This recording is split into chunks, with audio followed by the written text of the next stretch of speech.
আপনি যদি পাহাড় প্রেমী হয়ে থাকেন এবং ঘুরতে পছন্দ করেন তাহলে আমার আজকের ভিডিওটি আপনার কাছে অনেক ভালো লাগবে। হ্যালো এভরিওয়ান, কেমন আছেন সবাই? আমি রুম্পা আমার আরেকটি নতুন ব্লগ ভিডিওতে আপনাদের সবাইকে ওয়েলকাম করছি। আমি আমার আজকের ব্লগটি শুরু করেছি বান্দরবন থেকে। আমি আমার গত ভিডিওতে আপনাদের বলেছিলাম আমরা ঘুরতে এসেছি। আমরা এখন চলে এসেছি বান্দরবন। বান্দরবন শহরে আমরা নেমেছি। এখন বাজে প্রায় সকাল 9:30টার মতো। অনেক ভোরে আমরা রওনা দিয়েছিলাম বান্দরবনের উদ্দেশ্যে। হঠাৎ করেই প্ল্যান হয়েছে আমরা ঘুরতে যাব।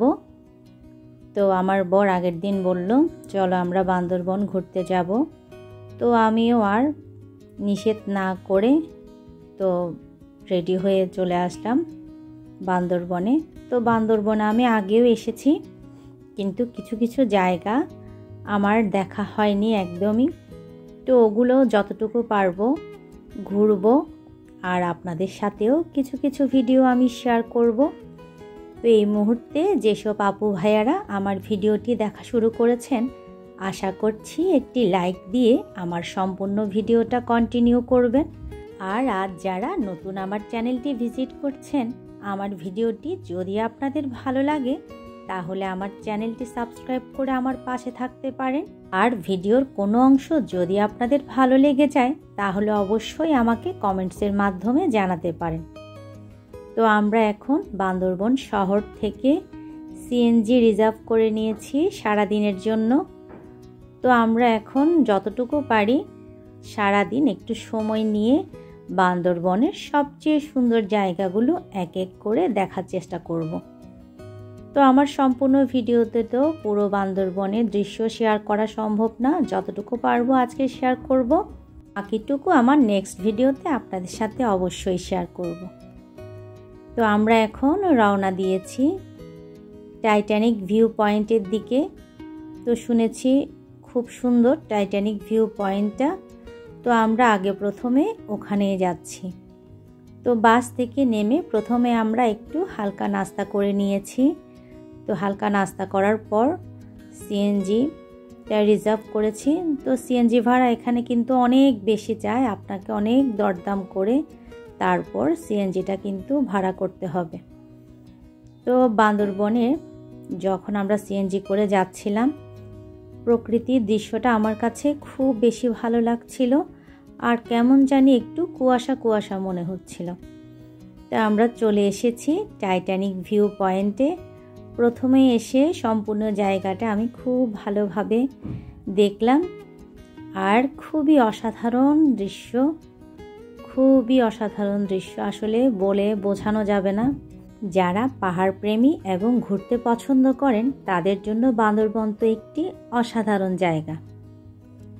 এই ফাঁকে ক্যামেরায় আমি একটু আমার নিজেকেও দেখে নিলাম। আপনারা তো জানেন আমি অনেক সেলফি তুলতে পছন্দ করি। এই জায়গাটায় আমরা বেশ কিছু ছবি তুলে নিয়েছি। আর ওই যে দেখেন পাহাড়ের অনেক নিচুতে কিন্তু মানুষজনের বসবাস। এটা সম্ভবত রাখাইন এলাকা। দেখেন ভিউটা কি যে অসাধারণ লাগছে। আমরা এই জায়গায় অনেকক্ষণ দাঁড়িয়েছিলাম, আর বেশ ভালো লাগছিল।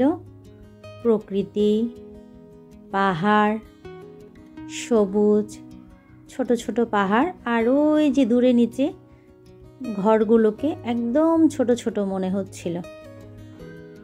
অনেক উপর থেকে আমরা দেখছিলাম, তাই ওগুলোকে আমাদের কাছে ভীষণ ছোট মনে হচ্ছিল। আর সবুজের মিলন মেলায় আমরা অনেকক্ষণ দাঁড়িয়েছিলাম। অনেক কিন্তু রোদও ছিল, কিন্তু তারপরেও আমাদের বেশ ভালো লাগছিল এই জায়গায় দাঁড়িয়ে থাকতে। আসলে ক্যামেরায় কতটা বোঝা যাচ্ছে জানি না, কিন্তু চোখের দেখায় জায়গাটা কিন্তু অনেক সুন্দর। এই অংশটুকু আমার বরই ভিডিও করে দিয়েছে। আর অনেক নিচুতে মানুষের বসবাস, চিন্তা করছি তাদের যে কি পরিমাণ কষ্ট হয়।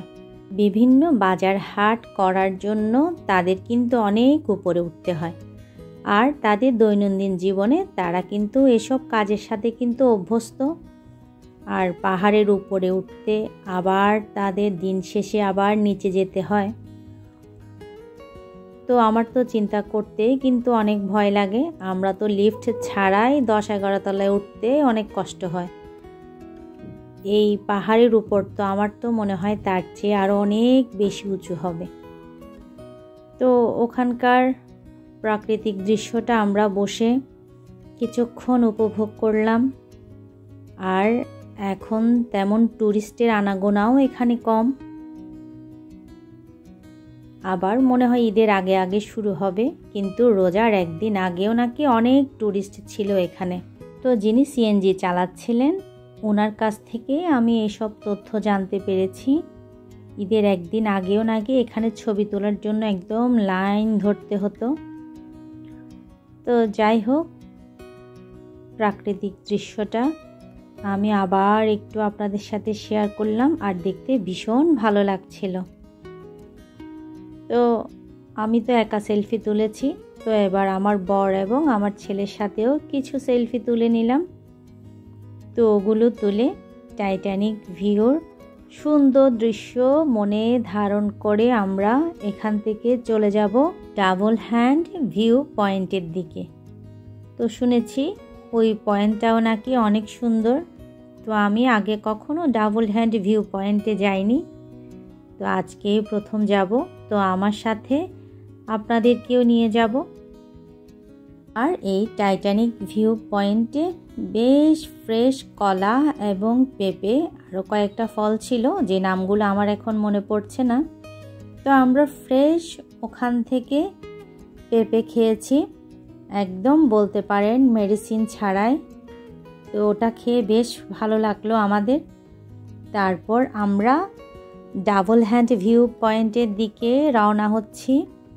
তো যেতে যেতে আমরা প্রাকৃতিক দৃশ্য খুব সুন্দর উপভোগ করছি, আর রাস্তার দুপাশেই কাশ ফুলে ভরা। তো আমি তো এক সাইডের দৃশ্যটা নিতে পেরেছি। আর এই বান্দরবনের একটা জিনিস কিন্তু আমার খুব চোখে পড়ল, জবা ফুল গাছ আর বাগান বিলাস দুটোই খুব দেখা যায় এখানে। তো আমরা চলে এসেছি ডাবল হ্যান্ড ভিউ পয়েন্টে।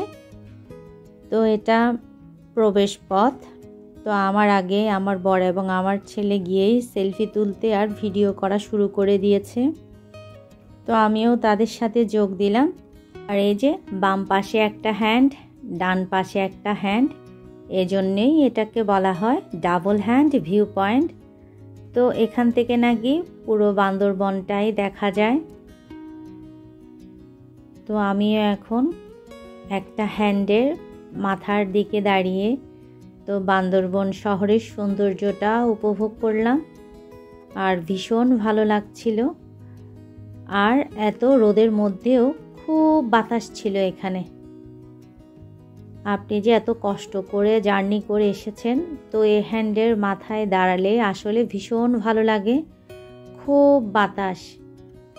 তো আর এই যে দেখেন উপর থেকে নিচের দৃশ্যটা ভীষণ সুন্দর লাগছিল। আর এই ডাবল হ্যান্ড ভিউ পয়েন্টের প্রবেশ পথটাও একটু আপনাদের আমি ঘুরিয়ে দেখালাম। তো আসলে এখানে দেখার চাইতে আপনি যদি নিজের চোখে দেখতে পারেন তাহলেই মনে হয় খুব বেশি ভালো লাগবে। তো আমরা তো খুব পাহাড় পছন্দ করি, আমি এবং আমার বর। তো ইদানিং দেখছি আমার ছেলের মধ্যেও আমরা এটা লক্ষ্য করছি, ও খুব পাহাড় সমুদ্র এসব পছন্দ করছে। আর যারা পাহাড় প্রেমী আছেন তাদের কাছে তো আমি জানি আমার ভিডিওটি অনেক ভালো লেগেছে। আসলে এই পাহাড়, গাছপালা, প্রকৃতি আমার মনে হয় কোনো মানুষেরই অপছন্দ না। তো আমাদের তো ওখান থেকে আসতে ইচ্ছে হচ্ছিল না, আর আমি তো মনে মনে ভাবছিলাম এই পথে যদি না শেষ হয় তবে কেমন হতো তুমি বলো তো, যদি পৃথিবীটা স্বপ্নের দেশ হয় তবে কেমন হতো তুমি বলো তো। লা লা লা লা লা